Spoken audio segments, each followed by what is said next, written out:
ऊपरी विभाग। ईश्वर शिव तथा ऋषियों के संवाद में ईश्वर गीता का उपक्रम। ईश्वर गीता प्रारंभ। ऋषियों ने कहा, सूत जी, आपने स्वयंभू मनवंतर की सृष्टि, तदुपरांत इस ब्रह्मांड का विस्तार और अन्य विभिन्न मनवंतरों के विषय में भली भांति बतलाया तथा उन मनवंतरों में धर्मपरायण ज्ञान योगी वर्ण धर्म के अनुयायियों के नित्य आराध्य ईश्वरों के ईश्वर देव का भी वर्णन आपने किया। इसी के साथ ही आपने संपूर्ण संसार के दुखों को नष्ट करने वाले एकमात्र ब्रह्म विषयक उस उत्तम ज्ञान का भी वर्णन किया जिसके द्वारा हम उस परम तत्व को देख सकते हैं। प्रभु, आपने साक्षात नारायण कृष्ण द्वैपायन व्यास जी से संपूर्ण तत्व ज्ञान प्राप्त किया है, इसलिए हम आपसे पुनः पूछते हैं। मुनियों के उस वाक्य को सुनकर पौराणिक सूत जी ने प्रभु कृष्ण द्वैपायन का स्मरण कर कहना प्रारंभ किया। इसी बीच कृष्ण द्वैपायन व्यास स्वयं वहां पहुंच गए जहां श्रेष्ठ मुनिजन यज्ञ कर रहे थे। कृष्ण मेघ के समान द्युति वाले तथा कमलपत्र के समान नेत्र वाले उन वेद के विद्वान व्यास जी को देखकर श्रेष्ठ द्विजों ने उन्हें प्रणाम किया। रोमहर्षण सूत जी ने भी उन्हें देखकर भूमि पर गिरकर दंडवत प्रणाम किया और गुरु की प्रदक्षिणा कर हाथ जोड़ते हुए उनके पार्श्व भाग में खड़े हो गए। महामुनि व्यास के द्वारा आरोग्य के विषय में प्रश्न पूछे जाने पर उसका यथोचित उत्तर देकर शौनक आदि महामुनियों ने व्यास जी को आश्वस्त किया तथा उनके योग्य आसन उन्हें प्रदान किया। तदनंतर पराशर जी के पुत्र प्रभु व्यास ने उनसे पूछा, क्या आप लोगों के तप, स्वाध्याय तथा श्रवण किए गए वेदादि की हानि तो नहीं हो रही है? तब उन सूत ने अपने गुरु महामुनि व्यास को प्रणाम कर कहा, आप ब्रह्म विषयक ज्ञान मुनियों को बतलाएं। ये मुनि शांत, तपस्वी तथा धर्मपरायण हैं, इन्हें सुनने की इच्छा है। आप कृपया यथार्थ रूप से ब्रह्म विषयक सर्वोच्च ज्ञान का उपदेश करें।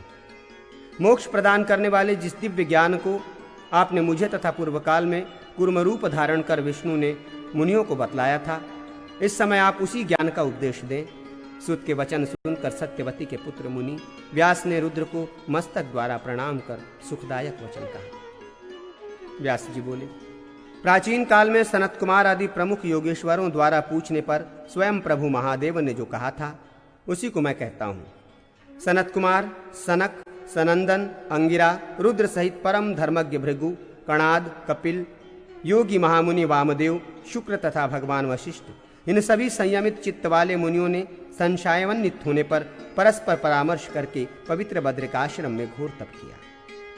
तब उन लोगों ने आदि और अंत से रहित धर्मपुत्र महायोगी पवित्र नारायण नामक ऋषि का नर के साथ दर्शन किया।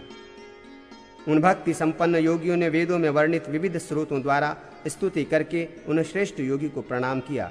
सर्वज्ञ भगवान नारायण ने उनके अभिष्ट को जानकर पुनः गंभीर वाणी में उनसे पूछा कि आप लोग किस प्रयोजन से तपस्या कर रहे हैं? प्रसन्न मन वाले ऋषियों ने जिनका शुभ आगमन अभिष्ट सिद्धि की निश्चित सूचना देता है, ऐसे उन विश्वात्मा सनातन साक्षात नारायण देव से कहा, भगवान, हम सभी ब्रह्मवादी संशय में पड़ गए हैं। आप पुरुषोत्तम हैं, हम एकमात्र आपकी शरण में आए हैं। आप उस परम तत्व को जानने वाले हैं, सर्वज्ञ भगवान ऋषि तथा स्वयं साक्षात नारायण अव्यक्त पुराण पुरुष हैं। परमेश्वर, आपको छोड़कर अन्य कोई दूसरा जानने वाला नहीं है। हमें सुनने की इच्छा है। आप संपूर्ण संशय को दूर करने में समर्थ हैं। इस संपूर्ण कार्य रूप जगत का कारण क्या है? कौन नित्य गतिशील रहता है? आत्मा कौन है? मुक्ति क्या है? और संसार की रचना का क्या प्रयोजन है? इस संसार का चलाने वाला शासक कौन है? अथवा सबका दृष्टा कौन है? परात्पर ब्रह्मा क्या है? ये सब आप हमें बतलाएं। ऐसा कहे जाने पर मुनियों ने तपस्वी रूप का परित्याग किए हुए अपने तेज द्वारा प्रतिष्ठित प्रकाश मंडल से मंडित वक्ष स्थल में श्रीवत्स धारण किए हुए तप्त स्वर्ण के समान आभा वाले और हाथों में शंख, चक्र, गदा तथा श्रांग नामक धनुष धारण किए हुए लक्ष्मी सहित विमल एवं द्युतिमान पुरुषोत्तम देव का दर्शन किया। उस समय उन्हीं के तेज के कारण नर ऋषि नहीं दिखलाई पड़े। उसी समय चंद्रमास अंकित मस्तक वाले महादेव महेश्वर रुद्र प्रसन्नतापूर्वक प्रकट हुए।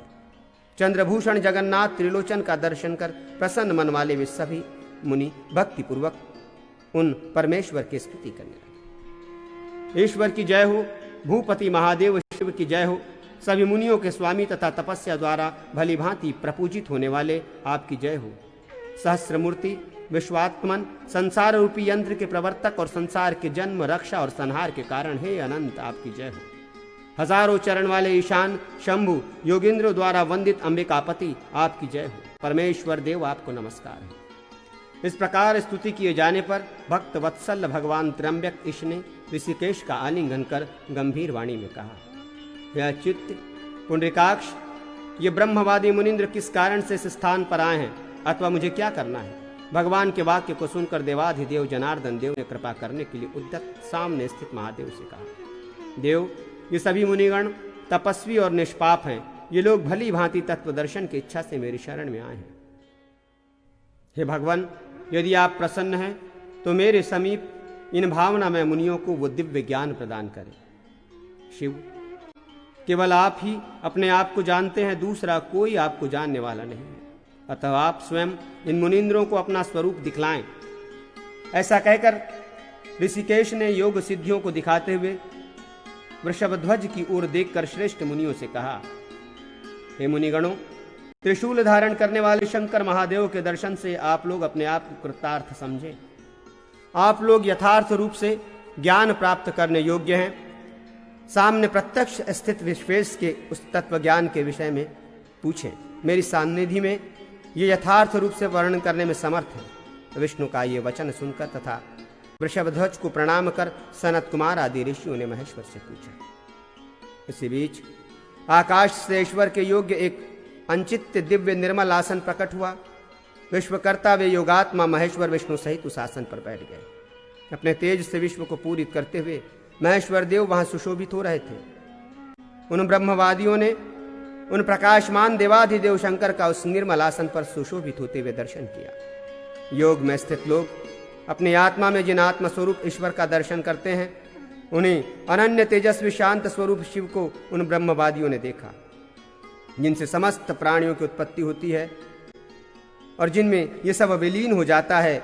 उन प्राणियों के ईश को ब्रह्मवादियों ने आसन पर विराजमान देखा, जिनके भीतर ये संपूर्ण संसार है और जगत जिनसे अभिन्न है। उन परमेश्वर को वासुदेव के साथ आसन पर विराजमान देखा। मुनियों के पूछने पर परमेश्वर महेश्वर भगवान पुंडरीकाक्ष विष्णु की ओर देखकर अपने श्रेष्ठ योग का वर्णन करने लगे। शांत मन वाले अनध मुनियों, आप सभी लोग सुने, मैं ईश्वर द्वारा कहे गए ज्ञान का वर्णन यथोचित रूप से कर रहा हूं।